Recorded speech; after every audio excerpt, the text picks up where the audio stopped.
인중 부분에 수염이 없고 염소 수염처럼 뾰족한 수염을 가진 사람은요, 남을 이용하는 사기꾼의 기질이 있다. 안녕하세요. 고전의 한수 엄태범TV입니다. 오늘 고전의 한수는 사기꾼의 관상에 대해서 한번 말씀을 드려보도록 하겠습니다. OECD 가입국 중에서요, 가장 빈번하게 일어나는 4대 범죄는요, 폭행과 성범죄, 마약, 강도입니다. 그런데요, 우리나라에서 가장 많이 일어나는 4대 범죄는 뭘까요? 그렇습니다. 폭행과 성범죄, 사기와 절도가 들어갑니다. 미국 교도소에서는요, 사기죄로 들어온 사람과 살인죄로 들어온 사람과의 그 숫자가 비슷하답니다. 그만큼 사기죄로 들어온 사람이 적다는 뜻입니다.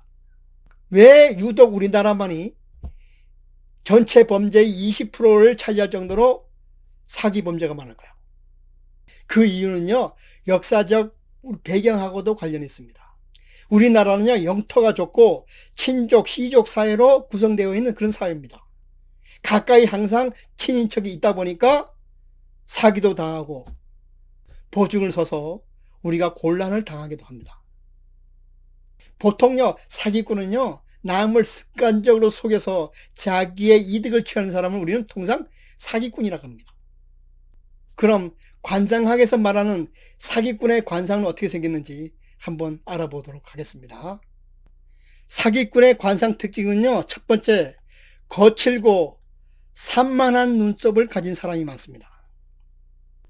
눈썹이 섬세하고 윤기가 있으면서 잘 정돈된 사람은 마음도 바르고 곱습니다. 반대로 눈썹이 잡초처럼 거칠면 마음도 거칩니다. 눈썹이 산만하고 어지럽게 생겼으면 마음도 산만하고 어지럽습니다. 사기꾼은요, 명경지수처럼 맑은 거울과 고요한 물과 같은 그런 깨끗한 마음을 가질 수가 없습니다.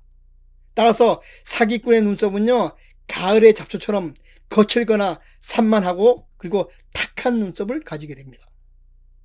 눈썹은요, 난초의 이파리가 바람에 흔들리듯이 가지런해야지 형제복이 있고 재물복이 있다고 관상서적에는 표시되어 있습니다. 둘째, 항상 눈을 내려뜨는 사람은 사기꾼의 기질이 있습니다. 눈동자의 위치가 아래로 내려가 흰 자위가 위로 보이는 사람을요, 관상학적 용어로 상백안이라고 이야기합니다. 우리는 상대방과 이야기할 때요, 편안히 상대방을 바라보면서 이야기를 해야 됩니다. 그러나 사기꾼의 기질이 있는 사람은요, 이야기할 때 죄를 지은 것도 없는데 마치 죽을 죄를 지은 것처럼 상대를 똑바로 바라보지 못하고 땅을 바라보면서 이야기를 합니다.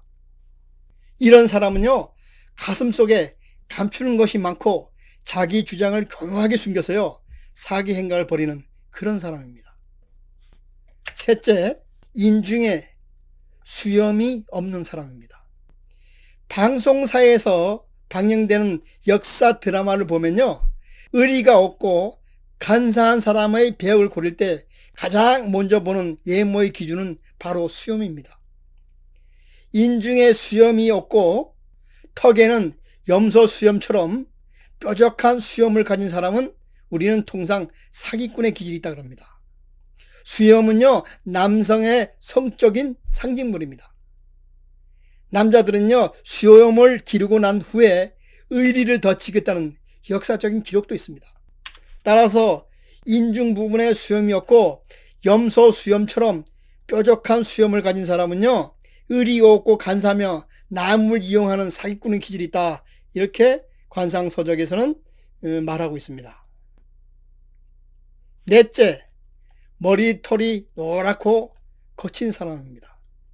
머리털은요, 오장육부의 나무므로서 동양인은요, 머리털이 검고 윤택해야 됩니다. 그러나 머리털이 노랗고 거칠면요, 뛰어난 언변이 있는 사람입니다. 따라서 말로 사람의 판단력을 흐리게 해서 남을 속이게 됩니다. 머리털이 윤기가 없으면요, 내장 기능이 허약하고 심신 또한 허약한 상태로 봅니다. 따라서 하는 일마다 실패를 하게 되고 경제적으로도 궁핍하게 살게 되어서 결국 사기 행각을 벌이게 됩니다. 마지막 5번째로요. 엉덩이가 뾰족한 사람입니다. 엉덩이는요, 사람의 중심을 잡고 넘어졌을 때 외부의 충격을 완화해주는 그런 역할을 하는 곳입니다. 엉덩이가 뾰족하거나 활처럼 툭 튀어나오면요, 극히 이기적이어서 자기 자신만을 아는 그런 사람입니다. 따라서 자기가 추구하는 목표가 이루어지지 않으면 상대방을 배신하는 것은 물론 수단과 방법을 가리지 않고 자신의 추구하는 목적을 달성하는 아주 비열한 사람입니다. 외국의 금융회사인 웰스파고나 HSBC 같은 그런 은행에서는요, AI, 즉 인공지능이 고객의 표정이나 목소리를 읽어냅니다. 그리고 그 행동에서 일정 패턴을 읽어낸 뒤 그 사람의 신용을 판단한다고 합니다.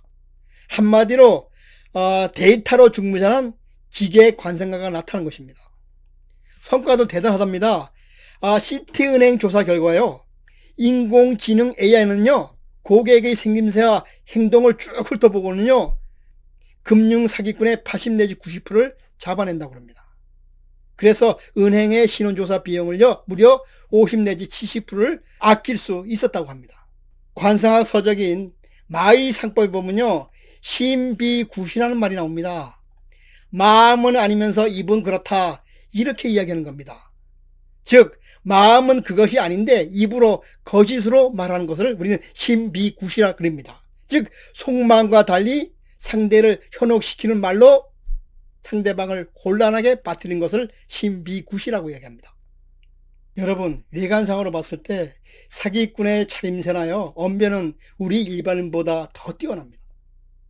그리고 누구보다도 상대방과 공감도 할 줄 알고요, 상대방을 위로해 주는 듯 하면서 결국 사기를 치게 됩니다. 그래서 일반인들이 사기꾼을 식별해야 된다는 것은 대단히 어렵습니다. 하버드대 심리학자 마리아 코니코바의 저서 신용게임에 보면요, 사기를 당하지 않으려면요, 사기꾼의 미세 표정, 이것을 잘 파악을 하였습니다. 즉 자신이 남에게 잘 속는다는 것을 스스로 인정하고 상대방을 유심히 잘 관찰해야 된다는 것입니다. 사기꾼은요, 작은 것을 주고 큰 부탁을 하는 등 다양한 방법으로 사기를 칩니다.